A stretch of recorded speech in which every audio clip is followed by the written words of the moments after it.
Well, there you are. I know. You waited 3.5 hours outside the middle of the hotel in Manchester. No. If I'd have knew I'd have come out, I'd come out and seen it. Yeah. By the way, they're wicked colours. Oh, yeah. Oh, thanks. MB... Nice leopard skin print, yeah. Yeah. MBE, eh? Since last we met. That's yeah, good. you know, I was absolutely delighted with the MBE. My parents was, and you know, it's a privilege, it was an honour. Your mum and dad will be very proud. Very, very proud. I love my parents dearly, you know. I've given the biggest amount of respect for bringing me up the way they have. And the whole of my family, you know, my brothers and sisters were a very, very close and stable family. It's interesting, isn't it, when you think about it? It's a remarkable story. I mean, your dad came with nothing from the Yemen to Sheffield and went to work in the steelworks, and then your mum came over, and then 9 children and a shop and all that. And they're plain remarkable people. He worked pretty fast, my dad, I must say. Yeah, I mean, my dad came over on his own and not a word of English, and, you know, communicated and worked in the steel industry and did really, really well. That's why I give my dad so much credit, you know, for coming thousands and thousands of miles and communicating and working. And then my mum, I've got to give her all the credit in the world. Obviously, I love her dearly, but she's brought up 9 of us, and she's carried 9 of us, you know, and she must be so, so strong, because, I mean, I'm married and I've got a beautiful son myself, and I've seen my beautiful son born, and to see the pain my wife went through, and then I'm just thinking about my mum for a split second, 9 of us, you know, so, you know, fed us all, closed us, raises. I must give her all the credit in the world. I love you, Mum. If you're watching... I mean, the nice thing about being brought up in a family like that is that you are able to show your appreciation, aren't you, now? I mean, you're a rich lad now. You can afford to give definitely. I mean, my first object was with my family, as soon as I made it, or made enough money, was to secure my family. And that's the first thing that I did. I bought my parents a nice big house, you know, helped my brothers and sisters, and they all helped me. We all worked together. They all worked for me, and my parents are really, really happy, and the whole of the family is, and I made sure that I just wanted to help them, and that was my first objective, you know. But you bought your mum a car? My mum can't drive, but... You bought her a car? My dad got a nice Merc, so she wanted a nice Merc, so I said, listen, you can have one, I'm cool with it, and put my sister on the payroll to drive her about, so... Now you've got this now. What you've done now? It's the Hamed family now is organised as one corporate whole, aren't they? Because the other people who were running your life before that, Brendan and Frank Warren, they've gone now, and you're being looked after by your brothers and the rest of your family. Does that make you feel more secure? Definitely. I know exactly what's coming in and what's going out, and obviously my family, the blood, and I know I can trust them down to the ground with everything, the whole of my life. And for once in my life, I can control my own destiny, what I want to do and what I want to achieve, and to fight whoever I want to fight, you know, to win the world titles that I want to win. And that's the best thing about it. You felt then that you're being manipulated and exploited, in a sense? Definitely, I did, yeah. Because that's the problem. I mean, boxing's not a dirty game as far as the boxers are concerned. It's a dirty game as far as the people surrounding boxers are concerned.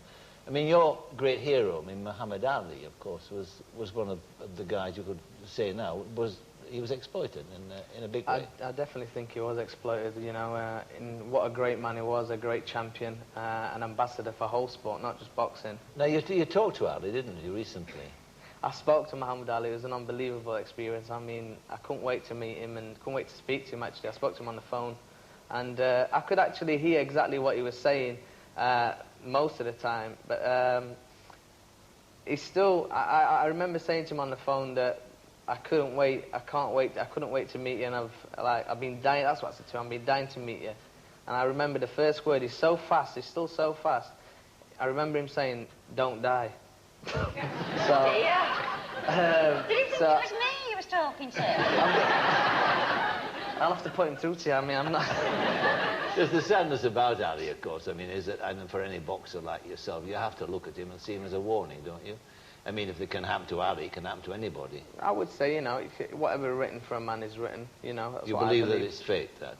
Definitely, you know. I think when I look at it in a certain way that I put to myself when I was younger, I think he was that extraordinary as a man. I think God just wanted to show everybody that he was a human, you know. But you know, it's a great I just way feel of so. looking at I it. just feel so sorry for the man, but. It's so fortunate, but still, he's a living legend, and he's my idol, and you know. I loved him too. I mean, I think it was amazing, but I just feel very sad when I see him. And I mean, what you just said is a wonderful way of avoiding the issue of you know, the damage boxing can do to a person. I mean, which you must be aware of. Well, you know, I know all the risks in boxing. I think all the professionals do, and in saying that, the medical supervision that we've got now is really, really good. It's excellent. But do you ever consider getting hurt? Do you ever think it's possible? I don't think about the negative side of boxing. I just think about being victorious and, what can I say, just doing the business. But I mean, and winning. And when did you first have this in you? I mean, when did you know that you were going to be a champion, that you were going to be a good boxer, a great boxer? I suppose from the age of 12, I thought, 12. You know, I was winning national titles, and I was boxing for the country, and I thought, you know, I can do something in this game, and I want to turn professional. You know, I started at the age of 7, so comes to 12, I'd been boxing quite a few years. And do you love it? I mean, does it really is it like a drug with you when you walk out there and the music playing? And oh yeah, it's the biggest buzz, and it's one of the best feelings you can ever get. I can't compare it with a feeling in life, you know, apart from being my wife in my bedroom, but obviously that's totally different, you know what I mean? Well, the obvious question is basically... That's what we won't ask. But it's an unbelievable feeling, yeah, and I just get such a buzz, and I get a buzz out of giving the crowd a buzz, you know, and such a... what can I say? Just giving such a buzz, you know what I mean? It's an unbelievable feeling. I just want to be up there, and I want to fight, and I want to win. I want to make people proud, my family. You know, the whole of Britain. I'm carrying the flag, and the whole of the Arab world. You've got this. That's interesting that you said that. I mean, what are you? You're British and an Arab and a Yorkshireman. I definitely am. It's good to be interviewed by a Yorkshireman. You know, it's good to be here, and you know, you taking over is how you've done, being so successful. I give you all the credit in the world, and thank you, what can I say? Good. All right, so now what you've got now, it seems to me, you've got the family around you, you've got the people around you, okay, and you've established yourself, you're a world champion, and you've now got this next phase now, haven't you? You've got very important things to do. You've got to actually win over America, haven't you? You've got to do that. Definitely. That's the next thing. I just want to go over and prove to them Yanks that they aren't the best fighters in the world. I want to prove to them that I'm going to be whooping them and I'm going to be beating them, just like they came over and beat us. And I know I'm going to conquer. It's going to take me some time, and time will tell, but I know I'm going to conquer, and I know I'm going to go out there and beat the best fighters, so... And how long do you give yourself? Have you set yourself a time limit on this, or what? I would say around about 3-4 years, I'd have got the ultimate respect by the Americans, trust me. 3 or 4 years. 3-4 years. What do you think?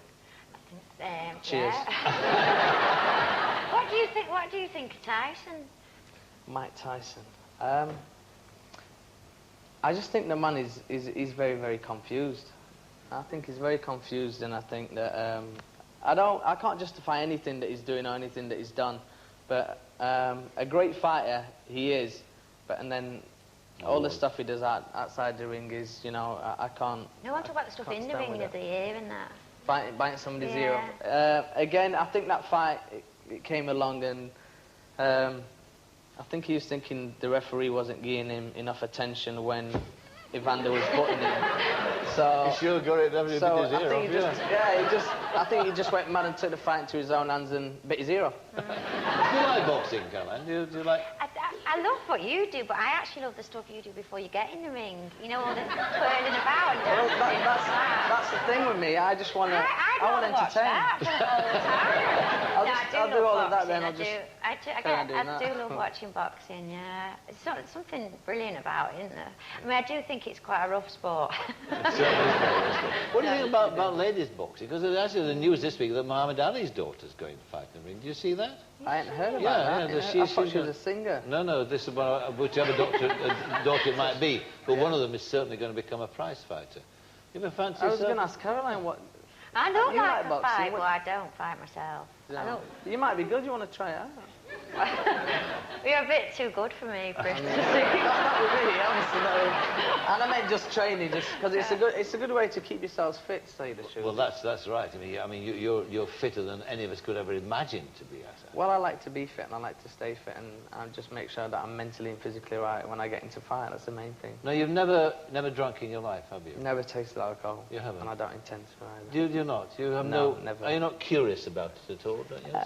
They say what you don't have, you don't miss, and I believe in that saying. You know, I've never had it, I don't miss it, and. It's lovely. Well, I don't.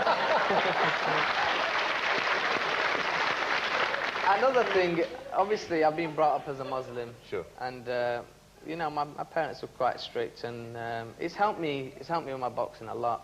You know, it's a way of life, and I'm sticking to that. You'd be fighting everyone if you'd had a drink, wouldn't you? You're controlling you. Well, you know, I'm not planning to. I'm going to leave that to you, but obviously you've done what you've had to do, and you're cool with it now, and I'm just so happy that you're getting on with your life in the best way, and you know. And I'm still not coming on Mrs. Mertens. But you know, I did like the show, and I loved the show when you're just taking the mick out of all them people. You know, I used to switch on every time. So as you say, you're a fan of mine, I'm a fan of yours. Oh, blimey, kind. Okay. Don't get too cozy. You can leave now, No, Park. listen, I've got to tell you, I left a long time ago, actually. Next fight? My next fight, I want to invite you to my next fight. And with you, Karen, I want you to come, and hopefully you could come as a couple. I mean, I'll just be trolling down the road. I'll be fighting in April. And I think it may be in London or Manchester. No, a young man called Ingle, is it? Believe it or not, he's refused to take the fight. Has he? And I'm being very, very surprised. I mean, all the mouth he gave, and I'm very disappointed in the guy. I mean, I'm the featherweight, out of all the featherweights, that puts the purses on the line that they get the biggest amount of money fighting me. Now, I just can't believe that this man, because he may not get another chance, is not fighting me. For obviously he knows he's going to get beat. I know that already, but I mean, in a wicked way, in a great way. But saying that, he's going to get the biggest purse of his life, and he doesn't want to. He didn't want to take it. Sure. So who's it going to be? Do we know yet? We haven't selected an opponent yet, but I can guarantee he's going to get took out. Trust me. You're going to get that show before it. Trust me. What are you going to do when you do lose? Because I mean, I know. I mean, lose? I know.